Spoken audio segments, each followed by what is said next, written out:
And speaking of Travis, he's clearly just as smitten. He showed up to Arrowhead Stadium recently looking like he raided Taylor's closet. No joke, he wore a plaid Louis Vuitton shirt, pale trousers, and tinted sunglasses that screamed fashion couple. Fans immediately pointed out the resemblance to an outfit Taylor had worn in New York a few days earlier, a plaid skirt, black long sleeves, and that signature red lip that could stop traffic. Coincidence? Doubtful. Insiders claim Travis wanted to send a sweet nod to his fiancée before game day. The man blocks linebackers for a living, but still coordinates color palettes with his partner.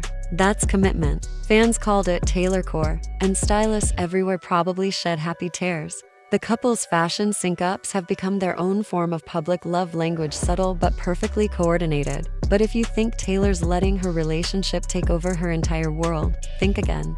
The whole season, I am locked in on what that man is doing on the field. Can you imagine if he's out there every single week, putting his life on the line? She's still every bit the mastermind, planning, writing, and living on her own terms. And now, she's reportedly planning the most exclusive wedding Hollywood has ever seen. Word on the street is that the guest list is locked tighter than Fort Knox. Insiders say she wants a small, private ceremony, something intimate, romantic, and free of drama. That means some famous faces might not make the cut. Allegedly, a few ex-friends and former collaborators won't be receiving invitations. Names like Blake Lively, Justin Bieber, Katy Perry, and even Kim Kardashian have been whispered in the probably not invited pile. Meghan Markle's name popped up, too, apparently. She and Taylor aren't exactly brunch buddies, according to one insider.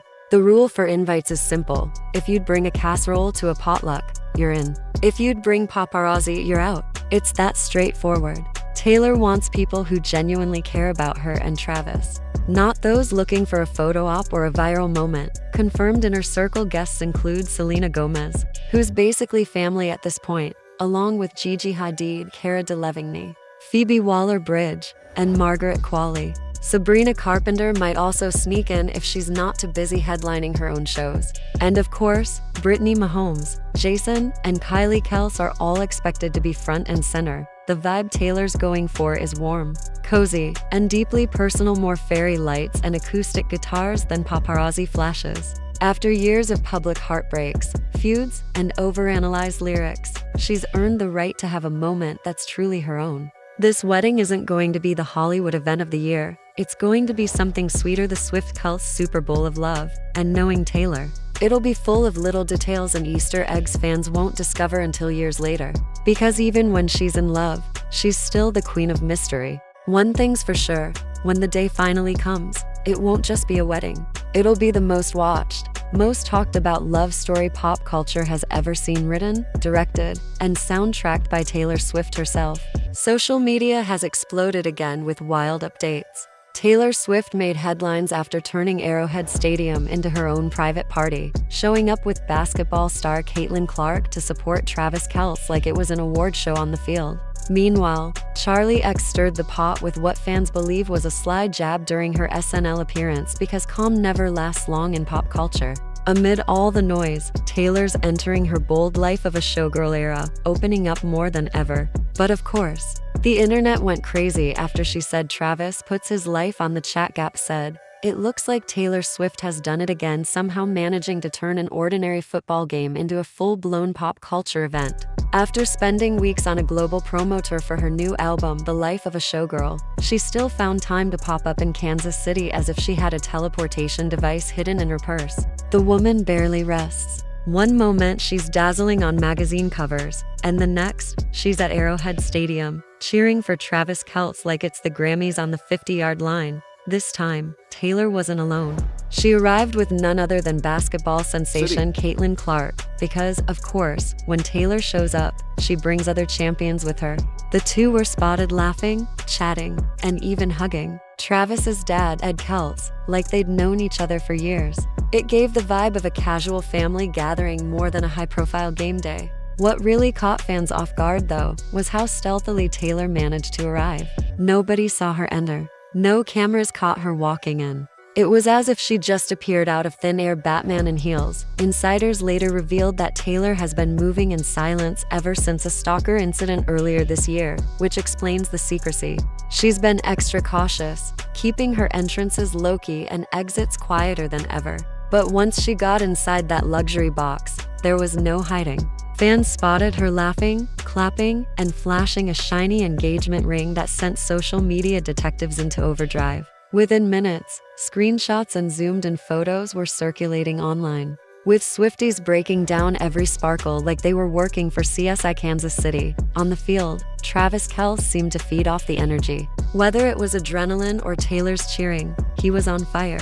By halftime, he'd already made some big plays and nearly scored a touchdown until he got slammed into the turf just a yard short. Brutal, yes, but also kind of cinematic. If you're going to take a hit, doing it while your superstar Fianchi watches from the stand. You didn't mention Greta. Did you meet Greta? And he's like, yeah, Travis, here's a video of you with Greta. It feels like she thought the joke was funny. He goes, oh, that's not Greta.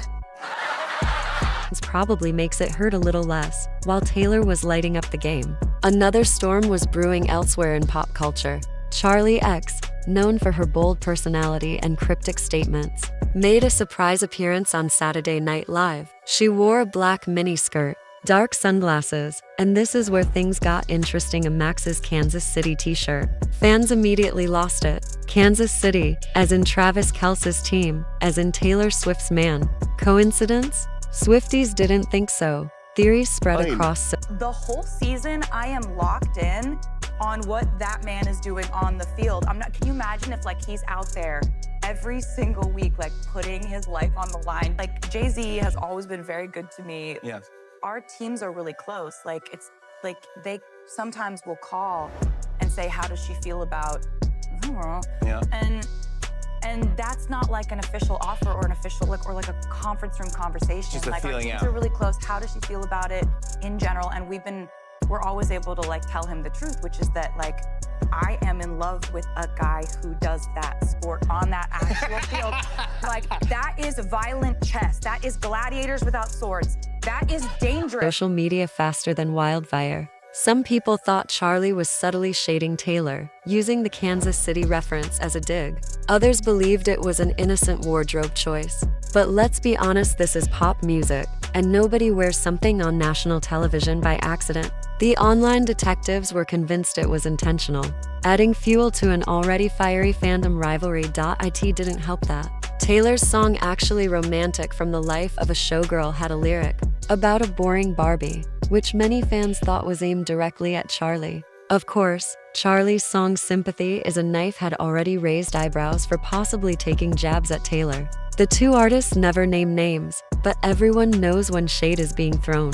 They've practically turned their lyrics into chess moves, playing a poetic game of who's next. Meanwhile, Taylor's clearly embracing her main character era. She's gone from mysterious and guarded to open and glowing. Everything about her right now screams confidence and comfort. She's blending the glam of stardom with the warmth of real life, showing off both sequins and sourdough. Yes, sourdough, because apparently, she's been baking and talking about it like it's part of her rebrand. Gone are the days of cryptic clues and coded Instagram captions. This is a new Taylor, one who's unfiltered, chatty, and eager to share. She's showing up everywhere: podcasts, late-night talk shows, even casual radio interviews, spilling behind-the-scenes details about her music, her relationship, and her life in general. She's talked about everything from Travis's football routines to her parents' surgeries to how her cats are adjusting to being around the Kelce family. It's all very domestic, very real, and very unlike the secretive Taylor of years past. Fans say she's in her happiest era yet, and honestly, it shows. Every time she talks about Travis, she lights up like a Christmas tree. The way she describes him, his kindness, his humor, how he listens to her music before it's released, it sounds like something out of a Hallmark movie. She's clearly proud of him, and she doesn't mind letting the world know it. Her latest interviews also show a softer side. She's still witty and quick on her feet, but there's something more grounded in her tone now. She talks less like a superstar trying to maintain an image and more like someone who's genuinely content.